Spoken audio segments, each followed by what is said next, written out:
Buenas tardes, compañeros. Mi nombre es Ángela Español, del programa de Psicología del tercer semestre. El día de hoy voy a entrevistar al profesor Andrés. Hoy hablaremos sobre la primera mitad del siglo XX. Profesor, ¿cuáles son los hechos más relevantes de la primera mitad del siglo XX? Hola, buenas tardes, soy el profesor Andrés, aquí como me presenta Ángela. Los hechos más relevantes de la primera mitad del siglo XX. El siglo XX arranca básicamente con la guerra de los 1000 días, que es entre liberales y conservadores. Como dice 1000 días, aproximadamente duró más de 3 años, y esta guerra dejó una crisis tanto humanitaria como económica al país de Colombia. En 1903, como es conocido, se da la separación de Panamá. En ese momento era un departamento y ya, pues, gracias a la intervención de los Estados Unidos, se independizó este departamento que hoy día conocemos como país. Para los 20, luego de este robo de tierra, se puede decir, Estados Unidos le da una plata, unos millones de dólares al gobierno colombiano, que son aproximadamente 25 millones. Esto es conocido en la historia de Colombia como la danza de los millones. Gracias a eso se intenta modernizar el Estado colombiano, se crea el Banco de la República, se hacen algunas vías férreas para modernizar a Colombia y conectarlo con el mundo. Ya para 1928 hay una crisis social que es conocida en la historia como la masacre de las bananeras. Según fuentes oficiales, Ángela, dicen que el gobierno de ese tiempo decía que eran entre 15 a 100 personas, y fuentes no oficiales dicen que fueron más de 1000 personas. La verdad, la historia nadie la sabe. Para los 30, tal vez los hechos más relevantes es la guerra entre Colombia con el Perú en 1932, que los peruanos invaden Leticia y surge un nacionalismo por parte de la población colombiana para recuperar este territorio. Finalmente, en el 34 se firma un tratado de paz y este conlleva a la pacificación entre Colombia y Perú. Ya para los 40, la figura más relevante es Jorge Eliezer Gaitán. Sí, ¿y qué importancia tuvo Jorge Eliezer Gaitán y qué significó su asesinato en ese momento? Bueno, como te estaba diciendo, en los 40 surge Jorge Eliezer Gaitán. Él es de profesión abogado. Él fue alcalde de Bogotá, hizo muchas cosas por Bogotá, por decir, los zapateros los uniformó, a los taxistas les hizo colocar un color específico de los taxis, o sea, como que llevó orden a esta ciudad. Era muy pulcro, y también él era muy buen orador, tal vez de los mejores oradores que ha tenido la historia de Colombia.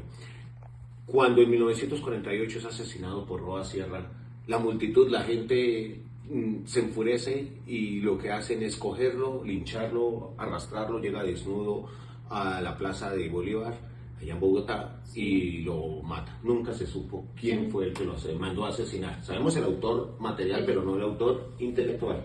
Okay. ¿Listo? Sí, la persona que lo mató, sí. Exacto, pero no sabemos quién fue el que dio la orden. ¿Quién dio la orden? Como una frase que es muy conocida hoy en día.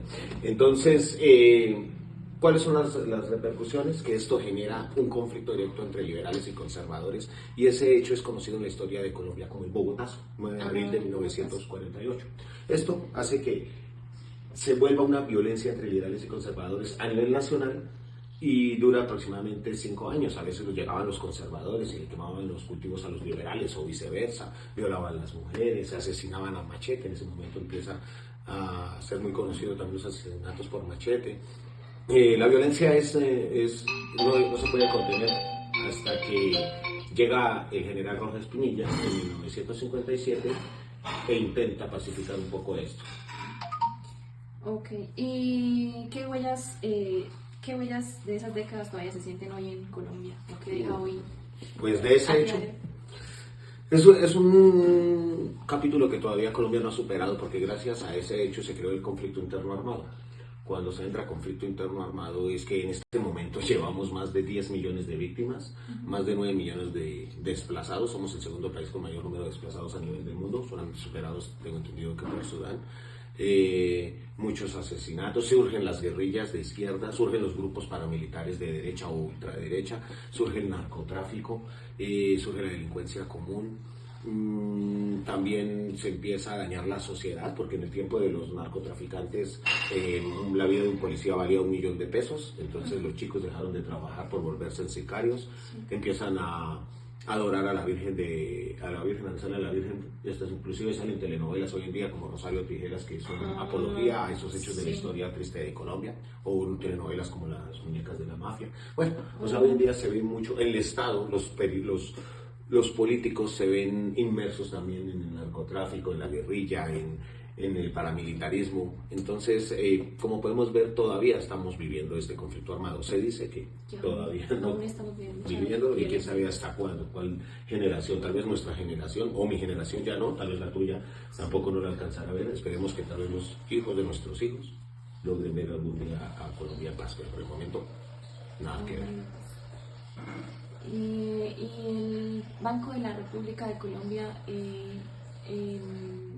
que tuvo algo que ver con, digamos, algunos de los hechos o sucesos que pasaron durante ese tiempo de la primera mitad del siglo XX. Pues gracias a la danza de los millones llega a Colombia ese dinerito que sirvió para modernizar la infraestructura de Colombia, industrializarla también. Y dentro de la modernización de Colombia, pues el presidente de la época llama a algún experto en economía, y ahí aparece la figura de Kemmerer. Es conocido en la historia de Colombia como la misión Kemmerer, y este economista pues es el que crea o ayuda a crear el Banco de la República, donde se emiten las monedas hoy en día de Colombia, billetes, el papel moneda. Entonces, y eso fue gracias a la plática que llegó de la danza de los millones. Ok, muchas gracias, profesor. Con gusto, Daniela. ¿Cuánto duró?